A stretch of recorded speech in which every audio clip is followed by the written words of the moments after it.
A universidade, tal como ela é entendida na modernidade, ou seja, depois da Revolução Francesa, é criada no Brasil em 1934. É a universidade hoje, a Universidade do Estado de São Paulo, é a USP. É, como universidade a USP. Universidade. Não são cursos superiores. Atenção. E por que começa em São Paulo? Está aí explicitada na criação da primeira universidade brasileira digna desse nome uma marca histórica que existia antes nos cursos superiores brasileiros e que vai determinar muito da universidade brasileira, essa na qual vocês estão. É a marca do elitismo. É a tara, porque isso é uma tara. É a tara do elitismo. Quem banca a fundação da Universidade de São Paulo? Os derrotados de 32. Vamos lembrar e desmistificar um pouco o que vocês sabem, ou melhor, não sabem de história. Faz-se no Brasil um processo revolucionário em 1930. É a chamada Revolução de 30. Para as estruturas brasileiras da época, aquilo foi um processo revolucionário. Não foi um processo revolucionário democrático, popular, proletário. Mas mudou profundamente, não o estatuto da propriedade no Brasil. Uma revolução se define pela mudança ou não do estatuto de propriedade. A Revolução de 30 não se caracterizou por isso. Mas ela alterou profundamente a realidade sociopolítica desse país. No processo da Revolução de 30, dadas as transformações que estavam em curso na sociedade brasileira, as frações dominantes neste país entenderam que ou elas mudavam de ação. O segmento agroexportador, fundamentalmente vinculado ao café, que já sofreu um baque com o crash da Bolsa de Valores de Nova York, um ano antes, ele foi derrotado. Estes derrotados em 30, tentaram uma reação militar ao governo provisório, ao governo chefiado por Vargas. Essa reação era reação no sentido duplo. Imediatamente físico, mobilizaram tropas, mas imediatamente político. Tratava-se de reverter as transformações que estavam em curso. A esse movimento, que Getúlio derrotou facilmente em 3 meses, a oligarquia derrotada auto-intitulou de Revolução Constitucionalista, que teve por centro São Paulo e que Getúlio resolveu em 3 meses. Todo ano, a 9 de julho, isso é uma avenida de São Paulo. Quem conhece São Paulo sabe, 9 de julho, o dia em que o governo do Estado faz homenagens aos heróis de 32. Mas não é agora, não, já tem uma história. Impressionante. Isso é um movimento reacionário, restaurador.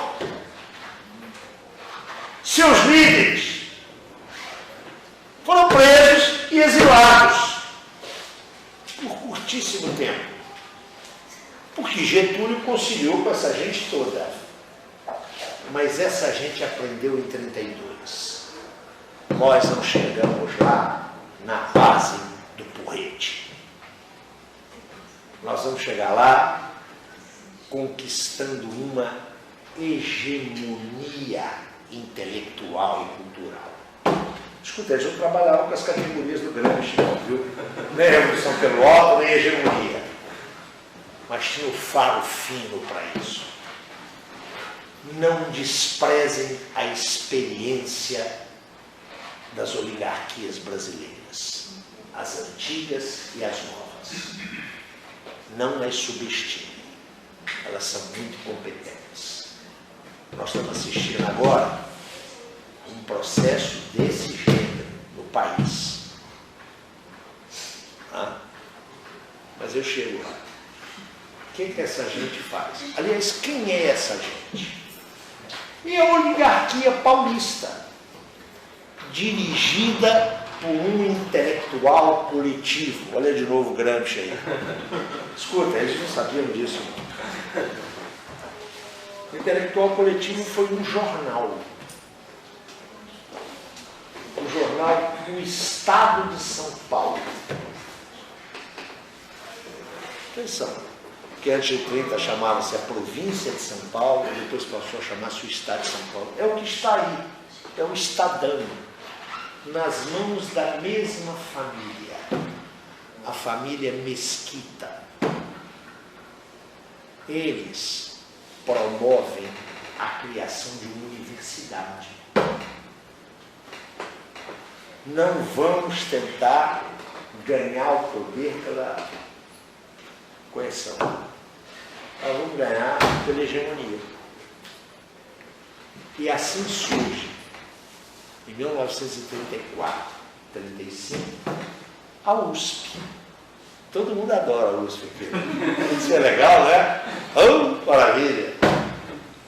A USP foi o instrumento da oligarquia derrotada para construir uma hegemonia política nesse país. E o fez. Eu quero só chamar a atenção para o papel do grande partido de oposição a Getúlio na época. Não era um partido político. Era o que hoje a gente chama de mídia. Era um jornal. Quero lembrar que esse jornal vai ter um papel essencial em 1964 e está tendo um papel essencial atualmente nos processos que nós estamos vivendo. A USP surge como a expressão do elitismo cultural. Ela surge como instituição pública. Atenção! Laica! Qualquer um pode estudar na USP. As aulas eram dadas em francês. Porque a maioria dos professores, originalmente, era de franceses. Se explica, não havia corpo docente aqui. E vieram excelentes professores, diga-se de passagem, excelentes professores. Imaginem vocês vêm aqui agora, né, para assistir uma aula minha em francês. Quantos estariam aqui?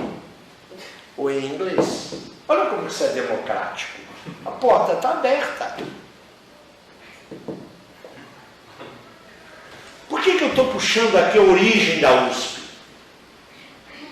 Porque mostra uma característica que já vinha dos cursos superiores de antes e que vai se reproduzir na universidade que vem depois. O seu profundo elitismo. É um elitismo no processo de ingresso. Como é que você entra na universidade? E olha que está mudando nos últimos 10 anos. Né? Até 10 anos atrás era através do exame vestibular. Como vocês sabem, eu sou um homem já entrado nos anos, não é? Não sou jovenzinho. Desde os anos 80, eu dou cursos aqui pela América Latina. Vocês têm aqui nessa casa professores argentinos e uruguaios. a professora Gabriela, que estava lá fora, é uruguaia. Como é que é? A Argentina, que está trabalhando conosco. Silvina é argentina. Conversem com elas. Eu tinha a maior dificuldade em Montevidéu ou em Buenos Aires para explicar para os estudantes de lá que aqui, no meu país, o fulano tinha que prestar um exame para entrar na universidade. Mas como? Como? Não é possível. É possível. A universidade oferece vagas limitadas. Porque até 10 anos atrás, o jovem argentino, que concluía um equivalente ao nosso ensino médio, se matriculava no curso que queria na universidade. Vamos lá ver como é que é isso hoje. O grande rio, Mancha Urbana do Rio de Janeiro, tem cerca de 100 milhões de habitantes. Quantos estudantes universitários, levando em conta essa enorme quantidade de uma esquina? Vocês sabem o que é uma esquina, né? É a Universidade da Esquina. Levando em conta a uma esquina, quantos estudantes universitários nós temos no Rio de Janeiro? Eu não tenho dados precisos quanto a isso hoje. Quero me ater aos estudantes da rede universitária pública no Rio de Janeiro. Aqui, na mancha urbana do Rio de Janeiro, eu tenho a UFRJ, a Federal Fluminense, a Universidade aqui do lado, a Unirio, a UERJ e a Federal Rural. Estou esquecendo de alguma? Não, né? São 5. Quantos estudantes universitários estão matriculados nestas? A UESO, perfeito. E a UERN, também, no Norte Fluminense, do Sistema de Estado. Tudo bem. Quantos estudantes estão vinculados a elas? 700 mil? Muito bem. Agora eu vou olhar para Buenos Aires, para a mancha urbana de Buenos Aires, que é maior que a mancha urbana do Rio de Janeiro. Né? Como urbano, como eles dizem, tem cerca de 9 milhões de... Uma única universidade, só uma, a UBA, existem outras públicas, só uma, a UBA, tem 280 mil estudantes. É isso que vocês ouviram. Eu não quero falar aqui na UNAM, a Universidade Nacional Autônoma do México, que entrou numa greve há 5 anos atrás, e ela envolvia, claro, ela tem outros campi, ela envolvia 2 milhões e 800 mil estudantes. Isso horroriza você, né? É que vocês estão acostumados com aquela universidade que começou lá em São Paulo e que não pode ser aberta, ela é uma universidade para pouca gente. A qualidade do ensino está na pouca gente. Olha a tara elitista. Isso é uma tara. Essa universidade não foi construída, não é essa aqui não, viu gente? A Universidade Brasileira não foi construída para atender a demanda por educação das massas populares. Não foi e não é. Ela foi para substituir Coimbra na formação de advogado para gerir o Estado, lá com a criação dos cursos jurídicos em 24, 25. Ela foi projetada para resolver o problema de quem podia pagar pela medicina aqui na corte nos anos 50. Cursos minerais na segunda metade do século XIX no estado de Minas.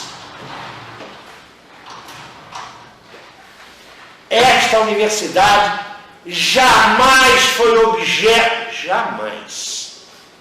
Eu estou falando isso em junho de 2015. Eu sou muito responsável no que digo. Jamais foi objeto de democratização, do ponto de vista do acesso. Quando, atenção, isso será o segundo tópico da minha intervenção, quando lutas sociais pressionaram para a sua permeabilidade, a escolha foi pela massificação do ensino superior, não pela sua democratização. O acesso foi massificado.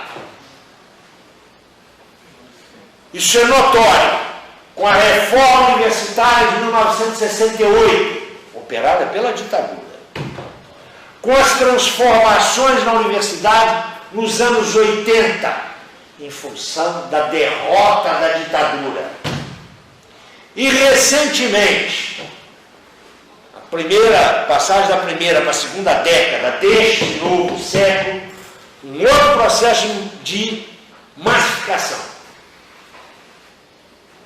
que atendeu num primeiro momento com o rótulo de PAUNI e depois, num segundo momento, para as instituições do Estado, o REUNI. Se vocês quiserem forçar a mão, eu diria, do ponto de vista do ingresso, houve e está em curso um processo de democratização. Mas esse processo é abortado, atenção, ele é abortado, porque não se segue a ele nenhuma consequência democrática. O que eu chamo de consequência democrática?